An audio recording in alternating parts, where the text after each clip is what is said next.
For years, China denied committing human rights violations in Xinjiang, denounced its accusers, and tried to block a United Nations investigation. Now we know why.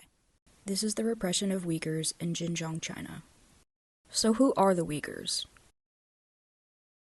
Well, Uyghurs live in the northwest region of China known as Xinjiang, which, until 1911, was passed around between empires in a cycle of independence and being controlled. In 1912, the region was finally declared a province of the Republic of China.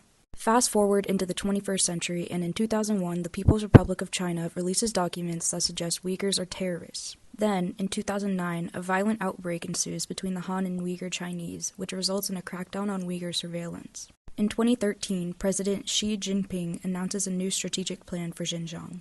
And today, China's leading counterterrorism expert confirms the existence of detainment camps in the region. In Xinjiang, only 9 out of 20 people are Uyghur.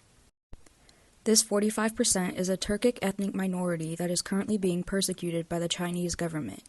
Most of them are Sunni Muslim and refer to themselves as East Turkestan. Most also do not consider themselves to be Chinese since they have a different religion, ethnicity, and culture. Today, there are over 1 million Uyghurs that are being re-educated in internment camps. A wide array of human rights violations are being committed that can be considered cultural genocide, ranging from forced labor to political indoctrination.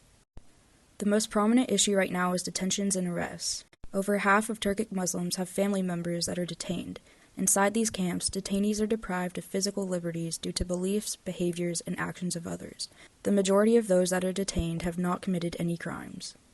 There is also torture within these detention camps. This includes physical and psychological punishments such as ill treatment, lack of medical care for people particularly vulnerable to harsh conditions, and suicide attempts. Numerous deaths are documented during the time of detention or shortly after release from custody. The food is often inadequate, some are not permitted to talk, and they face harsh punishments for minor infractions of arbitrary rules. These camps are created with the goal of erasing Turkic Muslim culture and religion. Religious practice of any kind is prohibited, and detainees are punished for expressions of faith. There is forced assimilation into Han Chinese culture and denouncing religious extremism, along with the desecration of sacred mosques and burial grounds.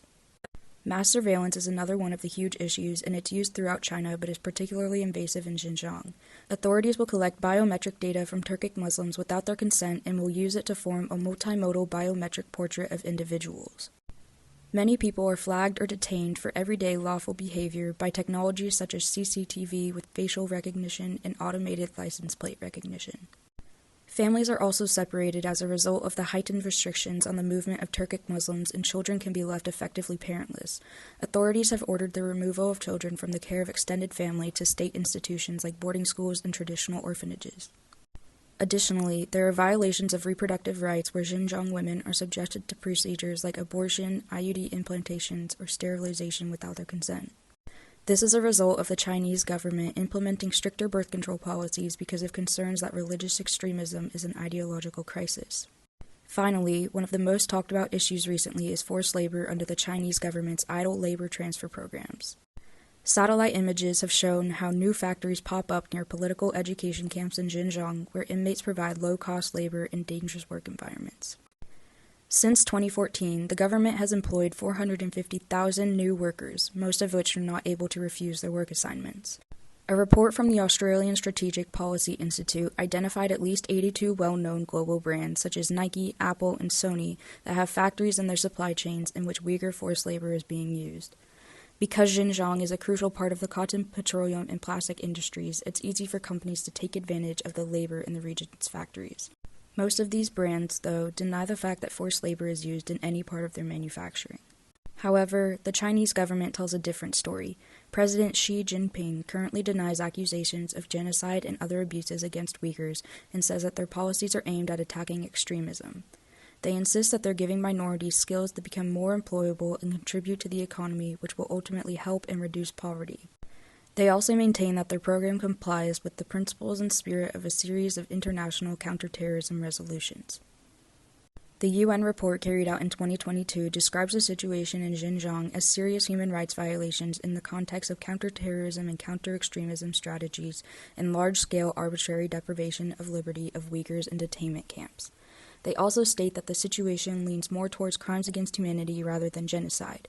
They suggest that the Chinese government changes its laws, addresses needs of victims, and cooperates with the UN.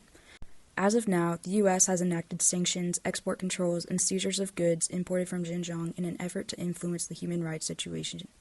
The U.S. Tariff Act of 1930 is a vital part of the Uyghur Forced Labor Prevention Act created in 2021, which allows the seizure of goods produced by forced labor anywhere in the supply chain.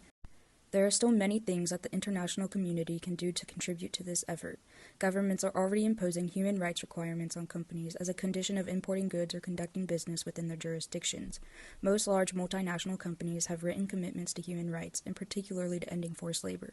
They must act on those and improve supply chain traceability so they can identify risks of Xinjiang-linked forced labor and act on them. And finally, what can you do to take action?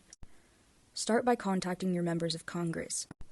Sign petitions that condemn the Chinese government's violations of human rights and donate to a cause that provides food, housing, and education to the Uyghur community, and continue to do research on the situation and inform others.